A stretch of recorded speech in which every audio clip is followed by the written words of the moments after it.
Hello. Woo, woo, woo. Hello, hello.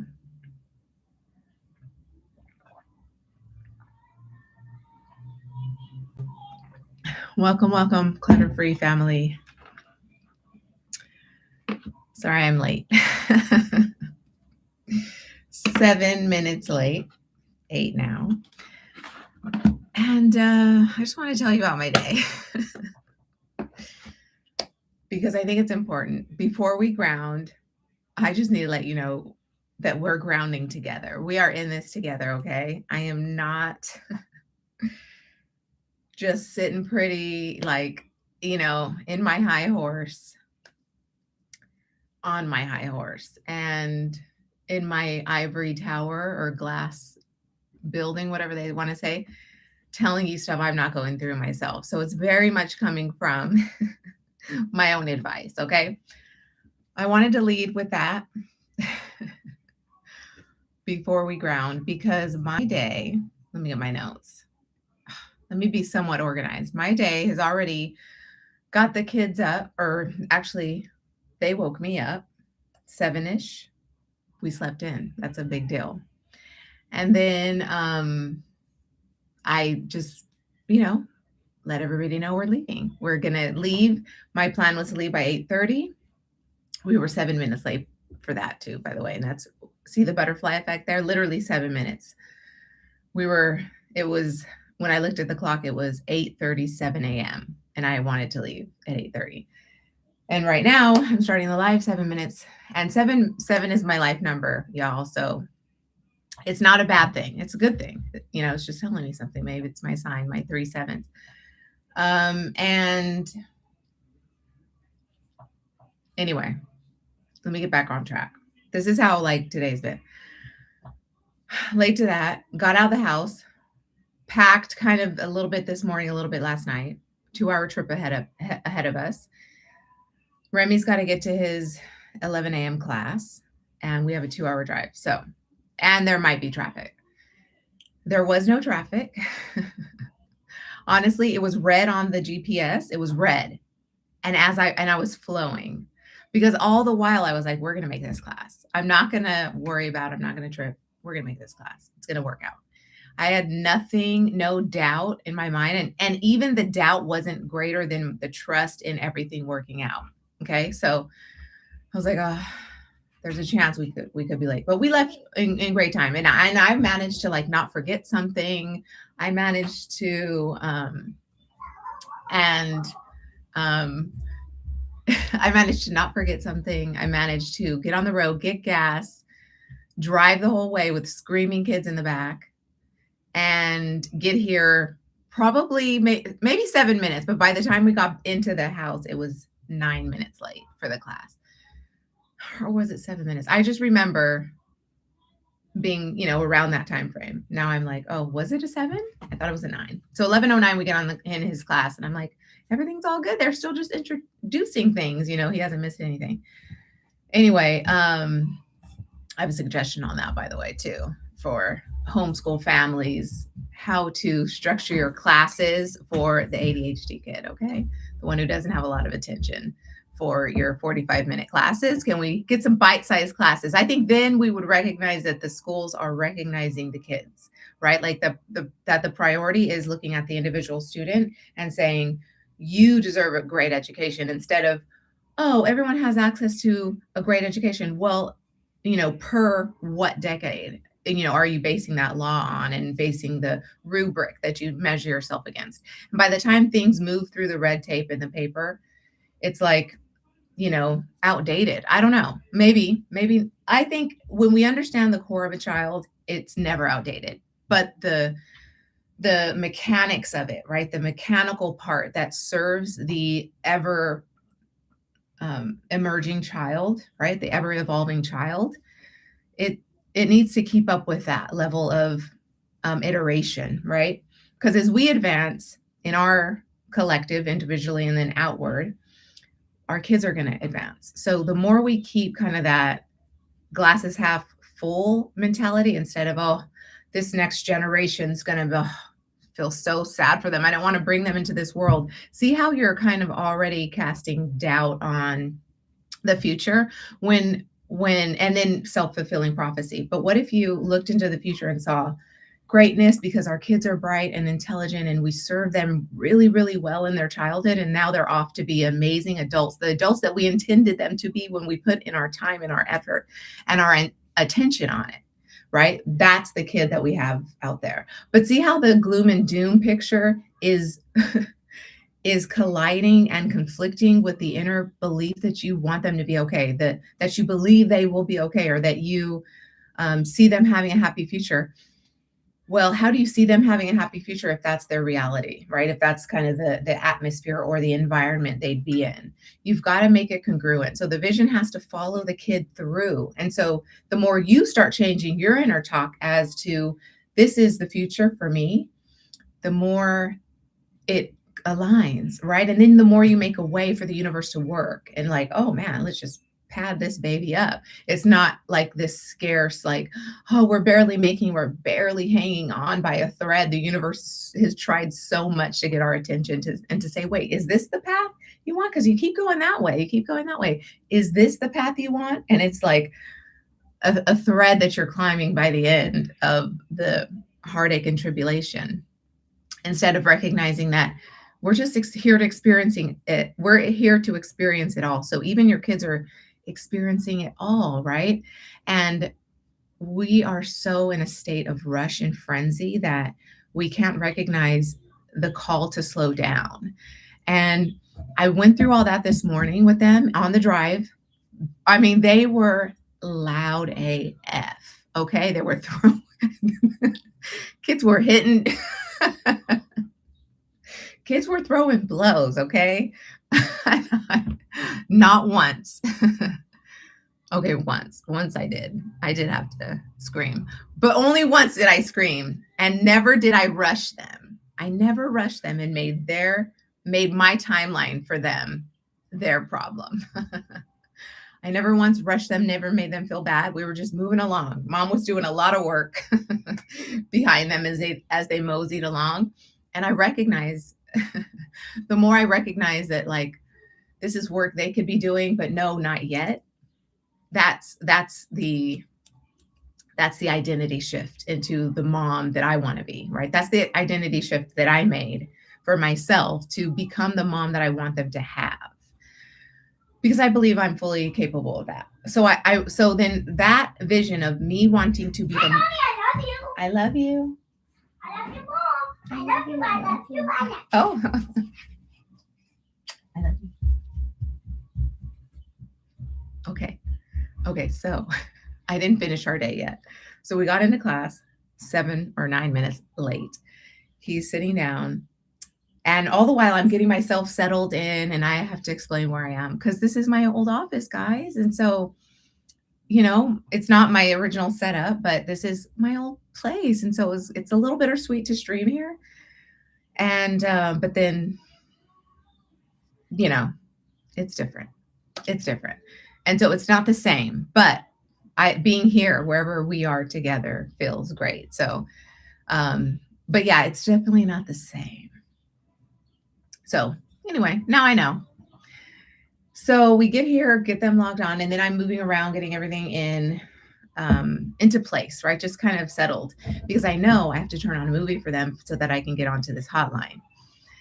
And because that was my setup. So in the meantime, we're just doing our thing. By the time my energy calms and cools and collects, their energy did.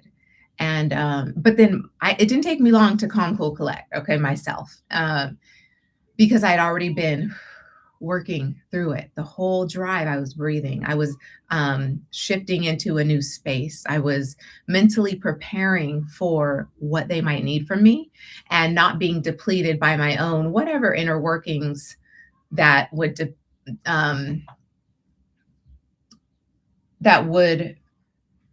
remove a calm, cool, collected mom from their energy, from their atmosphere, because that's what I want them to model. And so that's what I have to be, right? Or sorry, that's what oh my gosh, that was still deep. That's what I want them to be. So that's what I have to model. Okay. So I know that, I'm recognizing that. So the whole time, and I'm sure I did not get a lot of sleep because I go to bed late. I'm like, anyway. So I didn't get a lot of sleep. And then all this is going on, right? I know I look like trash. Just bear with me. So we get in, he gets on class, he's running around everywhere. He's not even staying still. And I'm like, okay, get back to class. I'm just kind of nudging gently because I can't sit with him on this one. I know the rule is sit with your kid when they're watching the Zoom, the virtual class. That's not always possible when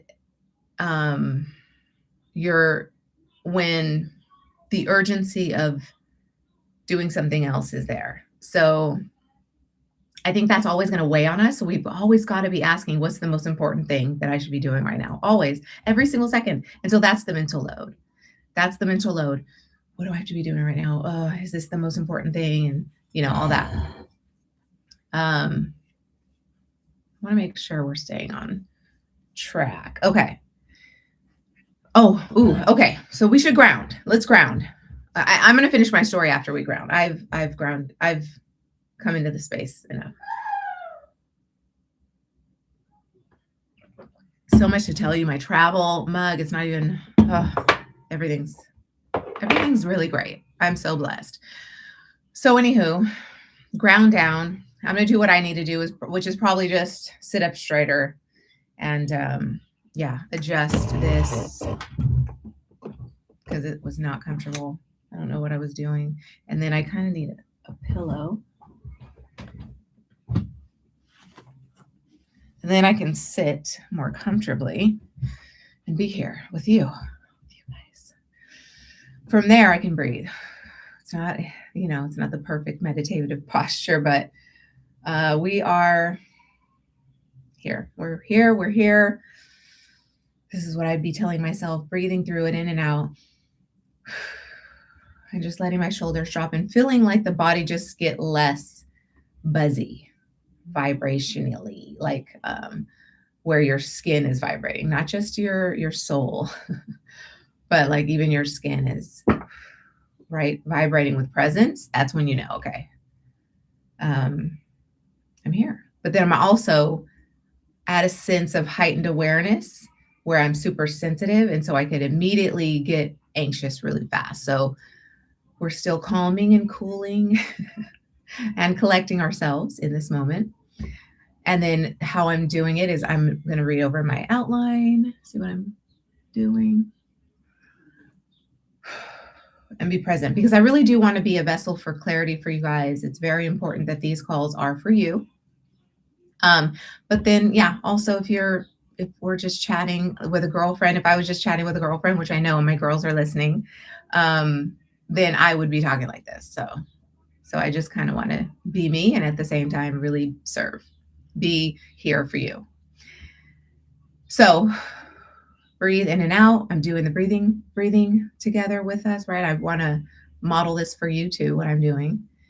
And then I definitely want to, before we get into the questions today, which I think I misplaced the questions. Honestly, guys, I made a new card in Trello, yesterday or the day before? And then now I can't find it. So I just grabbed a new one and I left off the names. But I think, I don't think I left off the names. I think I confused it when it populated. We're just gonna go with what we've got. Yeah. I thought I had the question written down somewhere else. Let me just make a note for myself to hold on. Then I'm going to update you guys on how we're even here. The boys are watching a movie right now.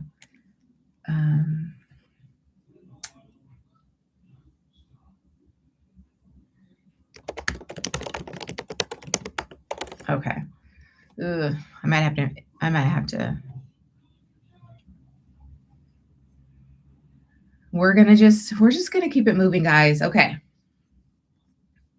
I can't remember where the questions are, so I can just tell from my notes, because I do have my notes, what's going to keep us on track for today's hotline, to at least get to some of your questions. I don't want to just talk about myself, trust me. But now I feel present enough to be here. And I didn't want to make a little call out to this. I'm wearing my son's sensory necklace because I think it really helps. And he really likes this one. And I'm all for, he was never a pacifier kid, but I'm all for the soothing techniques when it's not a crutch. So we're testing it and we're using it. And I think he doesn't rely on it, but when he does, he's remembering that, oh, this does serve me, but it's not like I'm not dependent on it. So we're just playing with different ways to trigger his own self-awareness. And anyway, I'm wearing this because I wanted him to think it was cool. And I know that sounds cruel because at one point you don't want him to think this is cool, right? You want him to think cooler things are cool. Because you have your own biases, your own opinions of the world and the order of things that, you want him to grow with the times. But anyway, I want him to think this is cool at 5 years old because I want him to use it. He's got other ones, and here he is right now. Can I have Take it. Marshmallows, but used with some food? Used it up? Maybe we should just have those bunnies, and you can get some for your brother in a cup. You and your brother. Cup? No. Yeah. Just in a cup. I'll get a. Well, no, you're not going to put milk, so you can put it in a cup. Okay. So they're supposed to be watching a movie, and they know that mommy's on a call. Okay, they know that mommy's on a call. But I also let them know I'm going to be on a call. See, this is why it's so important that I fill you in, but I still want to stick with the program here. I just want to fill you in so you know what's going on. So they're watching a movie, but I let them know. I got them their snacks and they're all set, right? And I could already tell they were present for it. They were present for what I was going to say, which was that mom's going to be on a call. I have both boys here. Both boys don't sit and watch movies all the way through. Okay. So I knew I might get some interruptions. We were going to be okay with that, which right now. But then notice how one of them didn't interrupt me, but just walked through, stretched away, it went back. The other one just wanted to give me a shout out. I love you, Mom. And then, went back. This is his second time coming back and now he's asking for a snack. So now he does have to interrupt it, but he's being like, really cautious because I think he heard me when I was asking him, or I prepared him because he gave me a thumbs up. And so I said, okay, so we're clear. I asked you what I needed from you. And okay, thank you. I'm going to go do my call. And they, they're watching Finding Nemo. And then so just now, so Remy is asking for a snack. He's going to be back, guys, but he did get distracted by the TVs because it's a good movie. It's such a sweet movie. It's G, by the way. So I throw this in the mix every once in a while and I don't burn them out on Nemo because I think it's such a positive, lovely movie. And WALL-E is too, but I think, I don't know, because that's noiseless. Notice how there's no noise in WALL-E, and they love WALL-E. I guess I needed the noise there to be louder than mine because they might be drawn to interrupt me when they hear my voice. And so I would highly recommend get the Disney without the ads because the ads do make them aware. It breaks their consciousness. Now that's really crazy, right? That I'm even admitting to this. But this is coming from a mom who doesn't want them to watch TV much. So I'm jam packing the 2 hours max that I'm giving them that I give them a day. And I just use it for when I need it. And if I was with my mom, it'd be different. If I was actually, maybe it wouldn't be different. She'd pop the TV on too. But if I had a nanny, other things would be different. I'm too much in flux and transition right now to have a nanny, but all that to say, here's what we're dealt. And so I just choose wisely, the programming wisely, okay, when it's my call to make, because my call is also that they don't watch a lot of TV. So want to choose wisely. And so anyway, all that to say, I put on Finding Nemo. I don't use it a lot, but when I do, that's a great call, I think, for kids if you don't use it a lot. So is Up. But anyway, back to the no ads. Don't do ads on Disney because it'll break the concentration when you just want them to have an hour and 30 minutes of TV.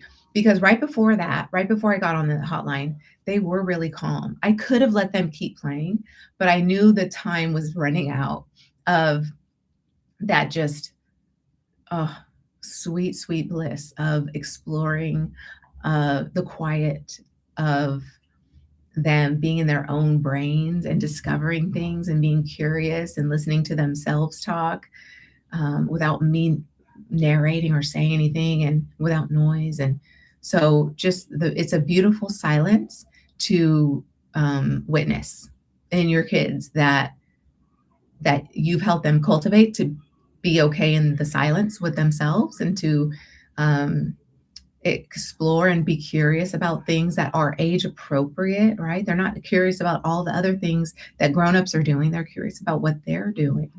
So they're interested in crayons still. They're interested in notebooks. They're interested in flipping through one of the books on their shelves. They're interested in their stuffies and their loveys on the bed. And they're interested in like just exploring toys they haven't seen in a while. And, oh, I put this here. We haven't been into this house in a while. So it's, you get them time to acclimate. It's not all noisy.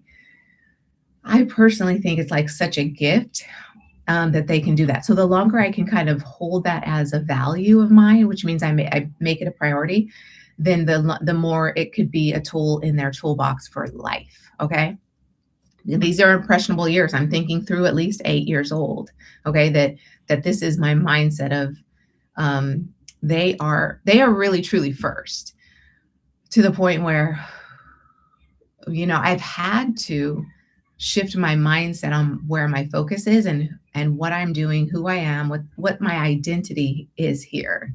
I'm not conflicted inside between two masters. Okay. I'm not serving two masters. I definitely am serving my motherhood right now. But I'm also in that calling out my community, like ladies, mothers, we can do this. We can do this. And I know it gets dazzling, but if they're a priority, everything else has to adjust around it, right? Around and beneath it. And so, yeah, for a long time, you will probably have to put yourself, on the back burner, not on the back burner. I mean, on the back burner of your priority. Did you know there's a back burner that heats, it's the CEO of what's cooking, it's like, or the chef of what's cooking, the fire that's making the water boil. Like we still have to take care of us. So we're just on the back burner for now, but we're aware of ourselves. We're present enough. It's there. It's part of this, what makes all this work. And then at some point I've got to turn the gas off because, things are cooled down elsewhere, or they don't need me as much. And those are few and far between, the times that they don't need you as much. And until they get a lot older. And so I'm just saying, everything, if you believe you can do it all in equal proportion all of the time, it ebbs and flows. It will ebb and flow. So you can do it all and have it all, just in different phases of life, and on different days, in different moments, in different hours, right, throughout your day, however you time boxed it, or however you've arranged for your kids to be safe and looked after, when you're not around, right? You've done your due diligence with who's watching them, who's with them, who's influencing them, right? You did and trust and just sense it intuitively. And, whoever's watching your kid when you're not, right? You kind of want them equally as responsible or equally as interested in your kids as you are. Otherwise, you probably would be looking to find another option as soon as possible, right? As soon as feasibly possible.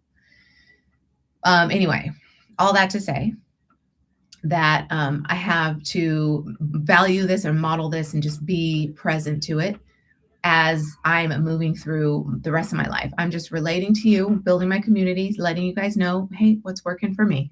Okay. Just what's working for me and how it's paying off every single day. Okay. I'm not saying it doesn't get difficult. I did a video on the mindset to get through tough times for this very reason. I'm not saying that it's not a complete cluster. And are we saying CF yet? It's not without its like shifting of yourself. It's an identity crisis. You know, me going into divorced, homeschool, single mom, preneur, I'm yet at another shift in identity here. So I've got to manage all that so that it's not a breakdown. This isn't a problem. I'm shifting up, right? With every shift of identity, it just means you're in a new place and you need to call on the best of yourself up, right? Call it forward because this is who you want to ascend, right? The best of who you think you are so far. And this is how we ascend. And this is how we take who we are, or I guess what we love about who we are, forward, and not let the other stuff crowd our new place, right? With sad emotions. And I'll admit, being here in this house makes me feel like, yeah, it's definitely not my home anymore. It's not home. It doesn't feel the same at all. So, you know, we might have to revisit our arrangements when we come visit, right? If I'm going to still be doing things in multiple cities, you know, I've got to think about that. But anyway, we're killing two birds with one stone because it's Daddy's weekend. Okay. That's why. So we're here. We're here now. And, yeah, I'm just recognizing, yeah, I guess, it was a shift, right? I had to make. It's not anything that's going to bring me down. I'm choosing for it not to bring me down. I'm just, I guess, having a new perspective on it. I'm looking at it with new eyes, and yeah, just recognizing like who this identity is, who I still thought myself to be, and now as a mother, right? How she would respond in this situation, right? So I've got to maintain my identity. That's the test. It's just a test of identity as you make the shift. It's kind of like you're turning the dial and you don't like the temperature yet. Oh, not yet, until it's right? Till it's just right and you're ready to step in and take your shower. Like we're still kind of gauging. And then it gets so good, right? You know where you like your dial on the shower. You know where you like it, and it's easy. It's easy to just pop on the temperature you love and jump right in because you've taken enough showers. And so that's all this is. This is all it is. It's just a shifting of your identity. And as long as you can stay present and just like, hey, feel the water, like jump in, like this is part of your life, your story. And we don't want to leave it behind. We don't want to not be present enough to remember, right? The best of us moving through these times. Anyway, so that's what you want to model to your kids. And so we get here, I sit them down and I say, okay, put on the movie. They didn't ask what movie it was. Normally they would. And, you know, it's just kind of part of the mood. I'm hearing the mood. I'm reading the room. And anyway, so I put on the movie. They didn't ask. I just had them set up because I was thinking ahead of, you know, I guess what's typical, right? And if I can move without them shifting, I can help them transition a little bit easier. Had the snacks ready, asked that, you know, laid a little ground rules down. Remy's in charge, but I don't want you to be ruled by a mean ruler. So, and not that he's a king, I told Ro. But if you have any problems with who's being in charge, let me know, right? It's not off limits. You don't have to listen to him if it feels uncomfortable. Anyway, this is just me kind of playing with them. But playing while setting the ground rules so that they hear what I'm saying, because they'll process it, they'll hear it. And I just wanted to say, Ro, okay, so Remy's in charge. You don't need me unless it's an emergency, but I'm here. Just, but ask your brother to open it if you need help. And then so Remy gets to hear that and he gets to kind of like take that on. But then I laid some ground rules with Bro. If he's not nice, then you can tell me, right? And then things are going to be a whole lot different. But then Remy already knows he's going to give me this time. He and I had an agreement. And so, he's finding it within himself to be like, oh yeah, I can be nice to my little brother.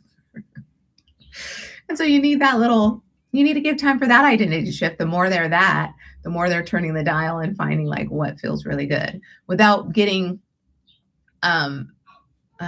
like judged or shamed for it, or kind of sent to the corner for kind of their own exploration of who they are and how they're engaging, how they want to be, and what feels most comfortable, what feels most like, okay, I can take a step forward into this unknown and I feel courageous and confident. Anyway, that's what we want for our kids. So it's getting past our time. Okay, what's the question? All that to say, like literally, all that to say, they're watching Nemo and we haven't been interrupted so far. Okay, so we've got 20 minutes left. I guess I could go a little bit over, but honestly, I'm not going to push it. I know my limits with my kids right now. So 20 minutes, we're going to end on the hour. And I'm going to go watch the movie with them. I'm going to be with them. It's also important that I'm with them. And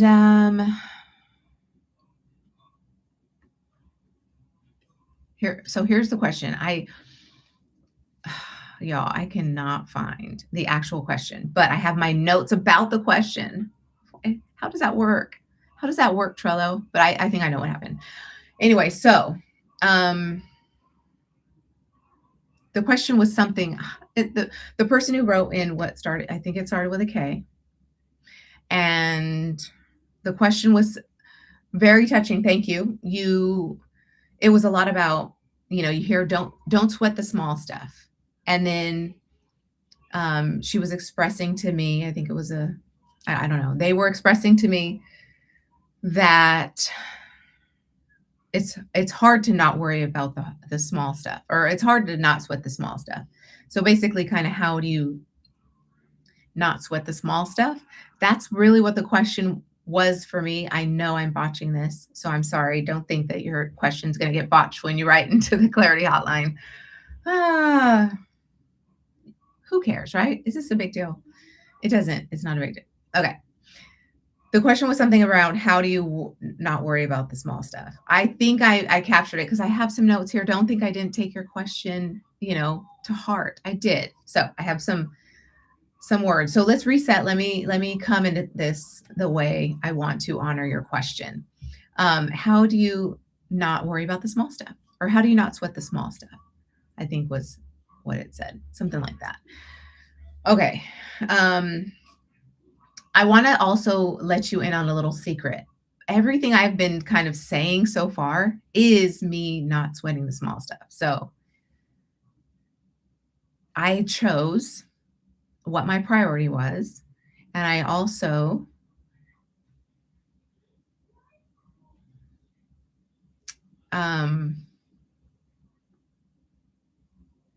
if my priority, and I also recognize who I need to be to treat it as a priority. What identity of myself has this as a priority, right? So this is me calling myself into my new identity. So everything I've said up to now is me not sweating the small stuff, because I had to be the mom I wanted them to have in these moments. Okay. So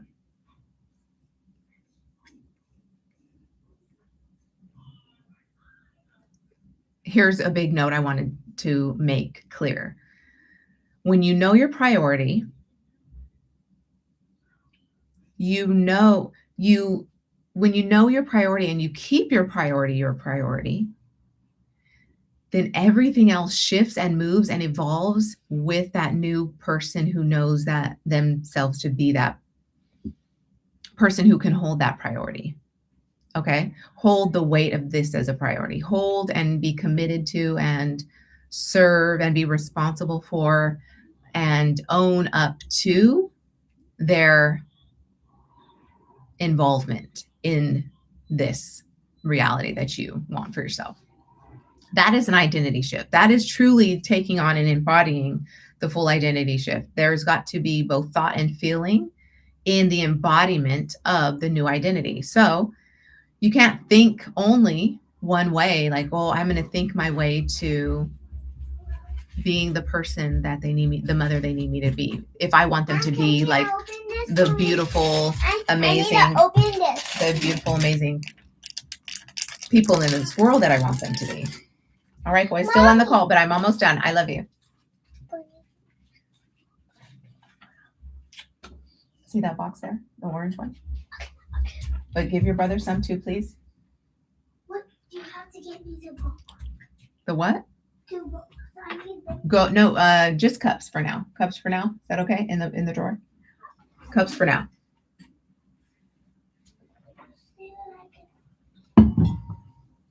I need to be self-regulated so that he can maintain his regulation. Anyway, so this is why it also takes the body, right? It's the head and the heart. It's the body and the brain. It's the we're just coming into one. That is what it is. It means to shift into a new identity. The more often you stay in this version of yourself, the more you turn it to that perfect temperature, the easier it will be, and that will be the new baseline from which you operate. And it's faster. It takes less time than you think, right? When you are committed to the mechanics of it and the reality of it, or the I guess the language around it is also important for me. Your language, not mine, but the way that you think about things.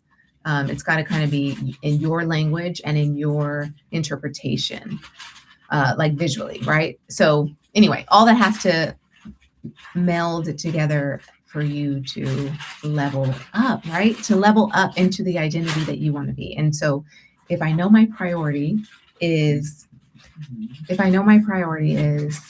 hold on one second. Hold on.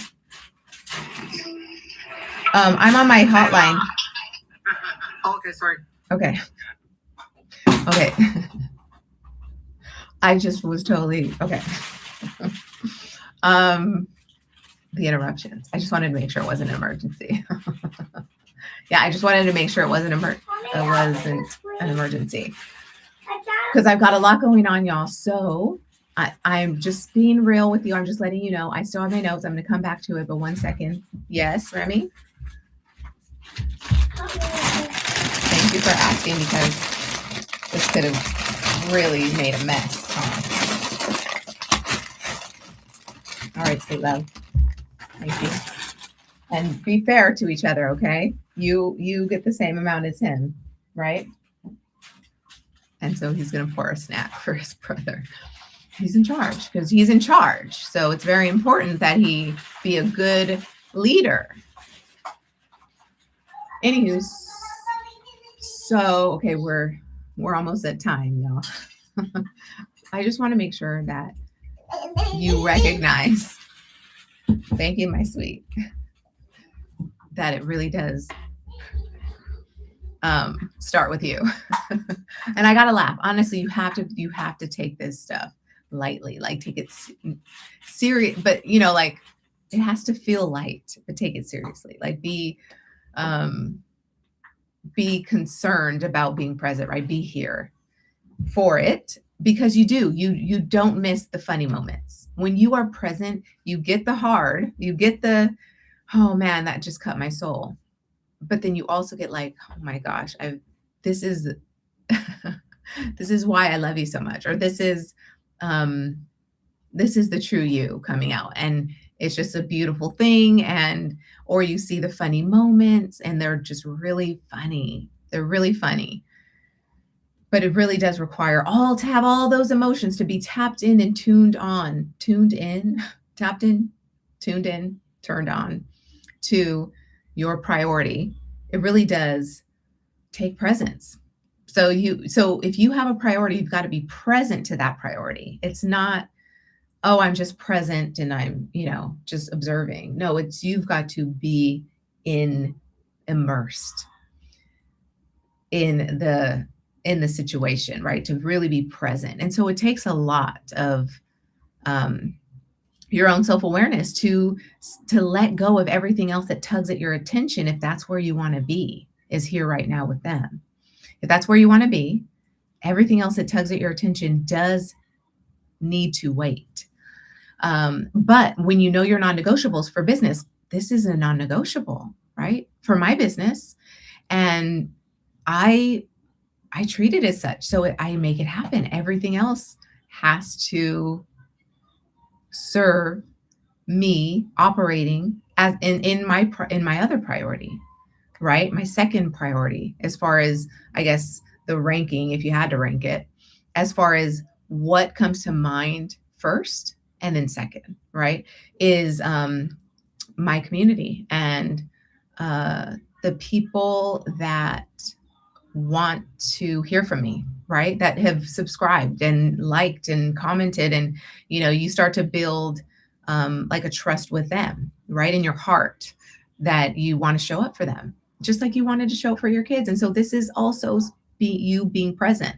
And so I've got my non-negotiables in my week, and I know what times of day I really need to put in place the infrastructure and the support to serve so that I can serve my priority, right? So that I can go do this other priority, this other thing.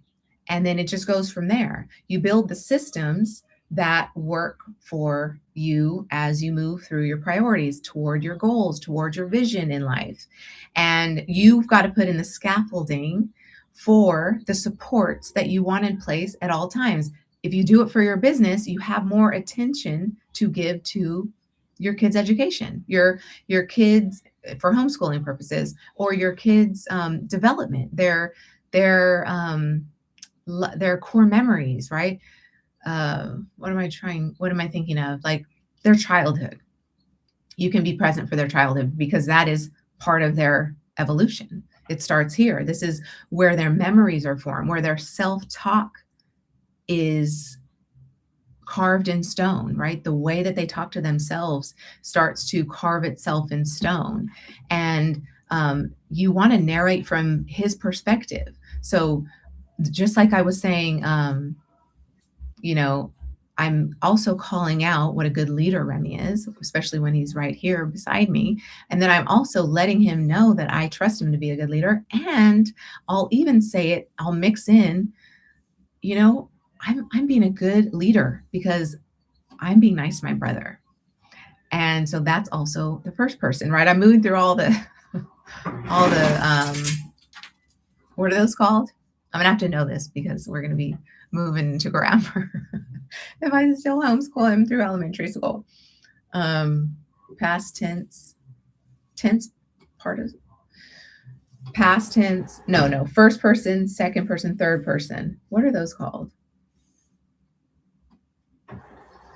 Why am I blanking on that? Position? No, I don't know. Why am I blanking on that, y'all? Who knows? Who knows what I'm talking about?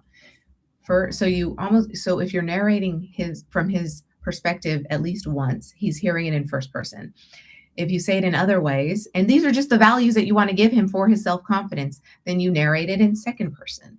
You narrate it from third person, his brother talking to him. Thanks, brother. You're a great leader.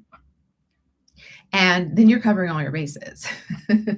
And that takes time and attention, and that's a lot of work. And yeah, I think I'm a helicopter parent until I don't have to be. I'm a helicopter parent in the things that I still have to be, right? As they're still developing. I don't have to helicopter and hover over the things that I already trust them to do. Oh, you don't like them? I don't want it right now. That's okay, bud. You don't need to eat this. I love ice. Your brother was getting ice. Be careful walking back to the couch. Oh my gosh. Okay. I have to go. Okay, we're coming on the hour. Let me just look through my notes. He's gonna get something. And I have to see what it is.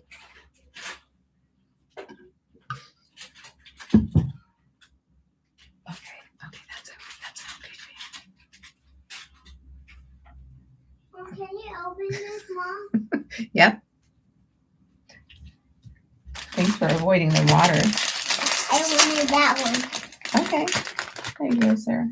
because I love you. it has stitch on it. Oh, Stitch.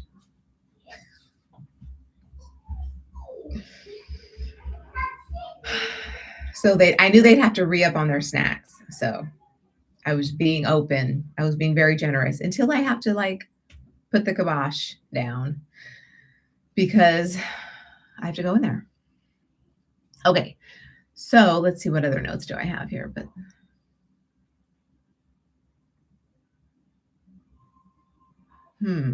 yeah. Okay. Okay. All right. So this is a good, let's wrap it up. Let's start to wrap this up. Coming back to the question, how do you not sweat the small stuff?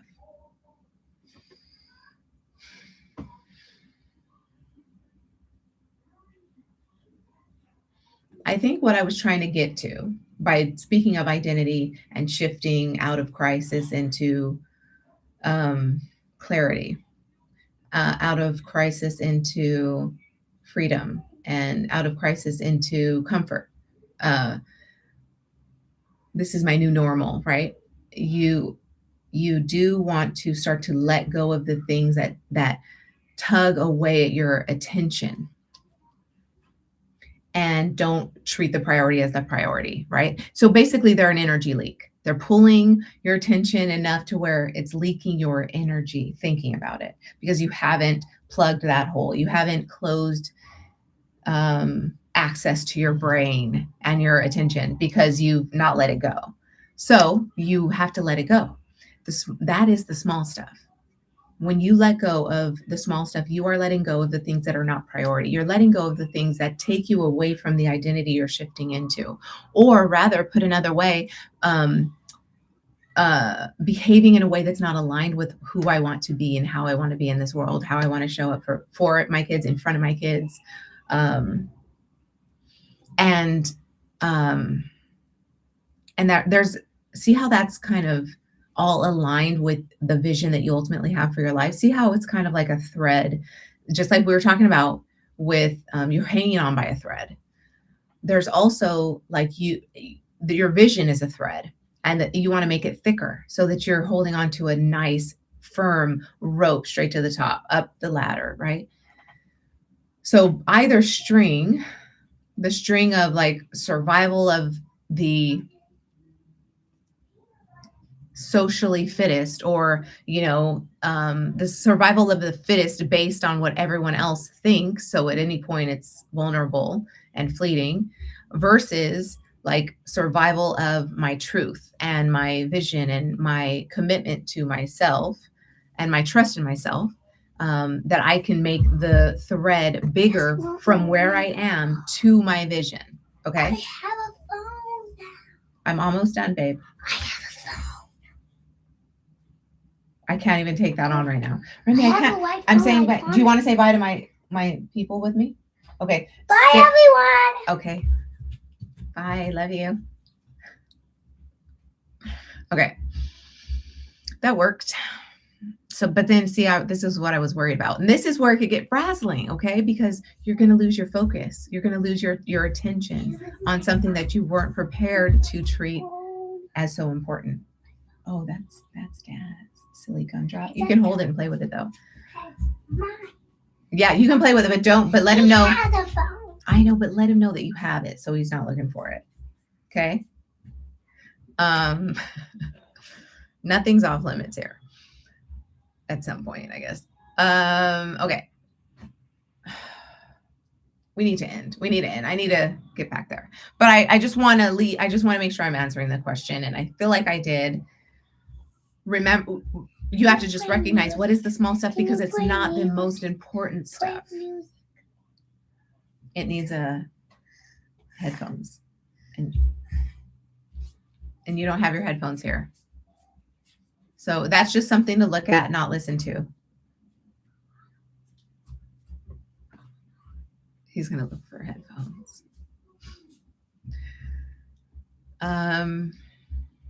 The things that aren't as important will eventually fall away, because you won't be as concerned or triggered by it. Okay, that's the small stuff. So as you're able to let it go, that's the small stuff. So what is let go of is the small stuff. What is easily let go of is the small stuff.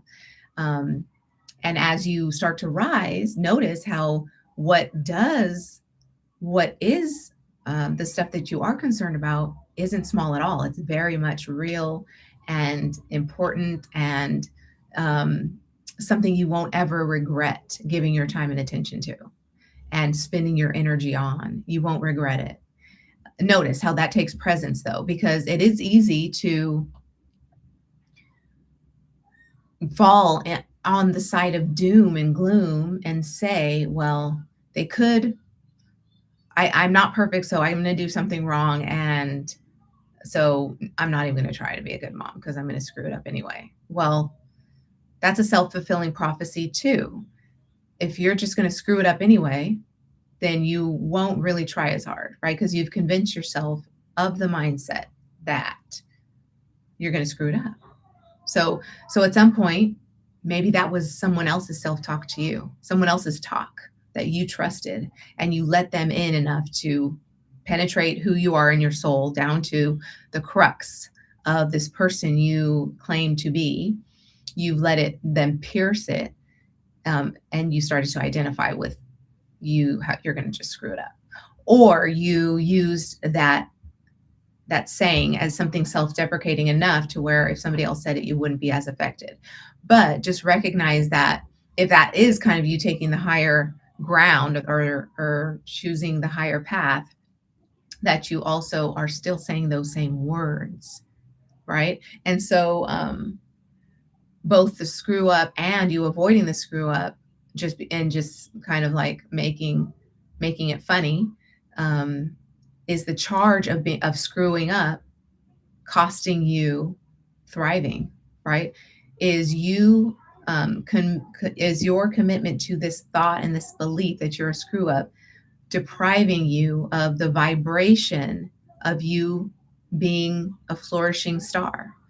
Is it robbing you of the presence to a version of you that loves every bit of who she is and who he is? If so, that's the stuff you start to let go.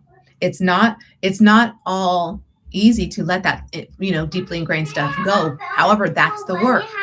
The other stuff needs to not be part of the chasm. Only one. Yeah, take turns. Take turns. I'm almost done with my call, sweet boy. I am totally over time. I'm going to set a timer for 5 minutes. Is that cool? No, 1 minute, please. 4 minutes. No, Let's go with 5 minutes, and then he'll give it to you. It'll be your turn. Okay. So I gotta go. Maybe we have 5 minutes though, but I do.